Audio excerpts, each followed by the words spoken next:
प्रजापतेर्यत् सहजं पुरस्तात्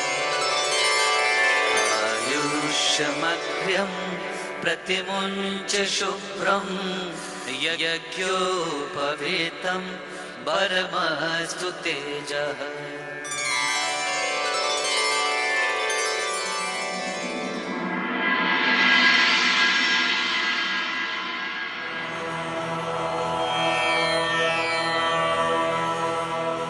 हम तुम चारों को आज अपने शिष्य के रूप में स्वीकार करते हैं।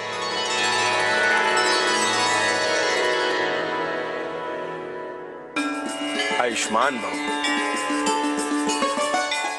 है शिष्यों, गुरु की पदवी भले ही सबसे ऊंची मानी गई, किंतु तुम लोगों को सदैव गुरु के गुणों को ही अपनाना है, गुरु के अवगुणों को नहीं। आज और इसी क्षण से तुम सब की शिक्षा आरंभ होती है। यदि ऐसा है गुरुदेव, तो आपकी अनुमति लेकर क्या मैं आपसे एक प्रश्न पूछ सकता हूँ? हाँ राम, पूछो। गुरुदेव, उपनयन का अर्थ क्या होता है? राम, नयन का अर्थ होता है आंख, अर्थात दृष्टि, और उपनयन का अर्थ होता है नई दृष्टि। इस यज्ञोपवीत संस्कार के द्वारा एक गुरु अपने शिष्य को नई दृष्टि प्रदान करता है। और यज्ञोपवीत का अर्थ गुरुदेव? यज्ञ का अर्थ होता है सृष्टि, कि एक गुरु अपने शिष्य को इस सृष्टि को नई दृष्टि से देखने का अवसर प्रदान करता है। इस यज्ञोपवीत के 3 तार हैं, और ये संपूर्ण संसार भी 3 गुण लिए हुए हैं, सत्य, रज और तमस। इस यज्ञोपवीत के द्वारा एक गुरु अपने शिष्यों के शरीर को इन्हीं 3 गुणों में बांधता है। अब तुम चारों मेरे साथ इस संसार के मूल मंत्र का जाप करो।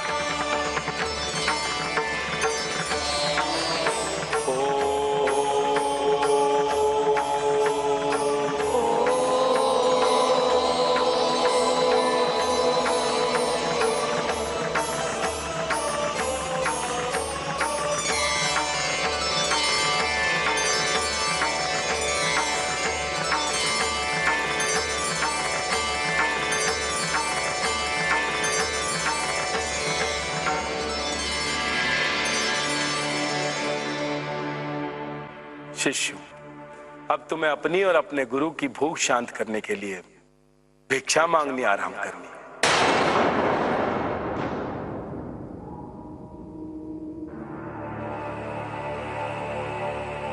गुरुदेव, भिक्षा? हाँ भरत,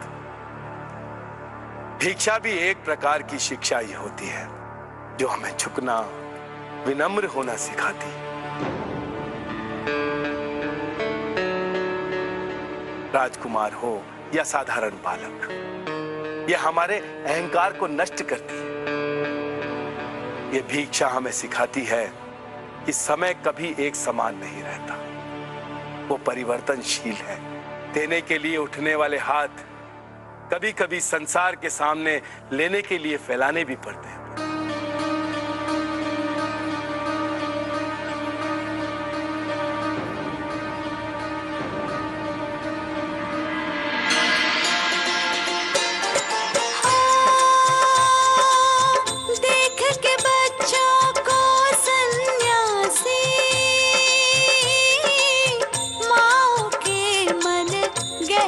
उदासी शाम देहि भव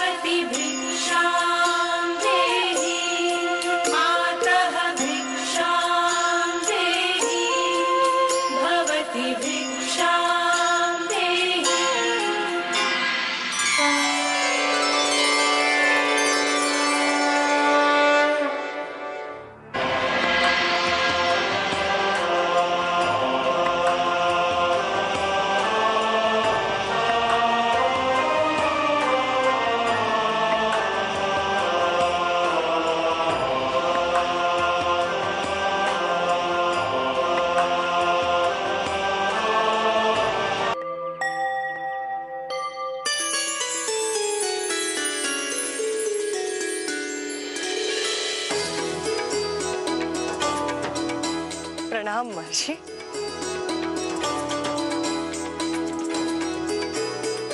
प्रणाम गुरु माता। प्रणाम गुरु माता।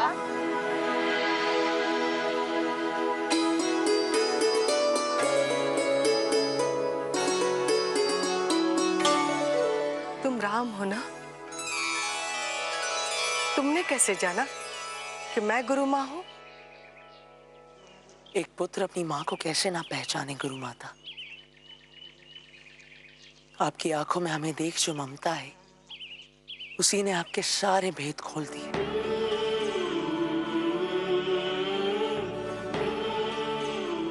गुरु माता, यदि सत्य कहूं तो अयोध्या छोड़ते समय अपनी मैया से बिछड़ने की पीड़ा बहनों को भारी किए जा रही, परंतु अब आपके दर्शन करते ही ऐसा लगा कि यहाँ हमें माँ के ममता की कमी कभी नहीं होगी। ऐसा ही होगा राम, ऐसा ही होगा।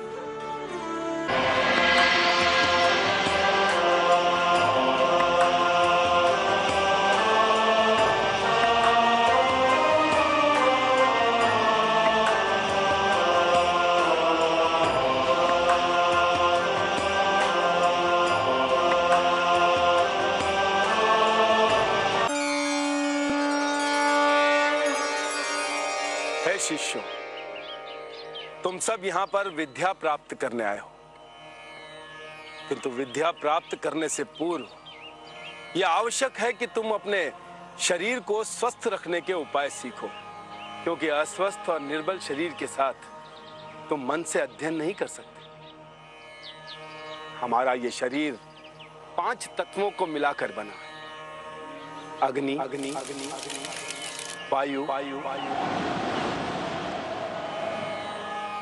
जल, पृथ्वी और आकाश।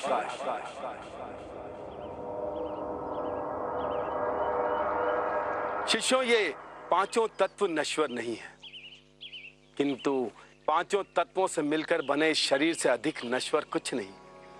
इन 5 तत्वों का हमारे शरीर में संतुलित होना अति आवश्यक है, और उसके लिए अनिवार्य है कि हमारा वातावरण, हमारे विचार, हमारा आहार सात्विक हो।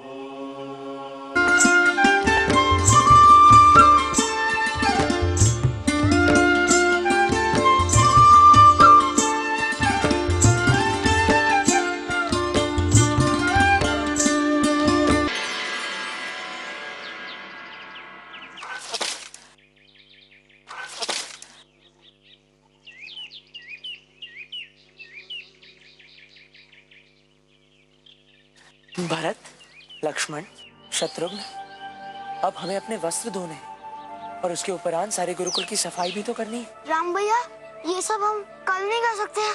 शत्रुघ्न, हम अपने कर्तव्य अपनी सुविधा अनुसार नहीं निभा सकते, इसलिए जो कार्य आज करना है वो आज ही करना है। गुरुवर से चहु भ्रात ले, अस्त्र शस्त्र का ज्ञान, देह भले सुकुमार है, निश्चय वज्र समान। गुरु माता से सीखते दूजी और संगीत, 7 सुरों की साधना करते सजग विनीत, करते सजग विनीत।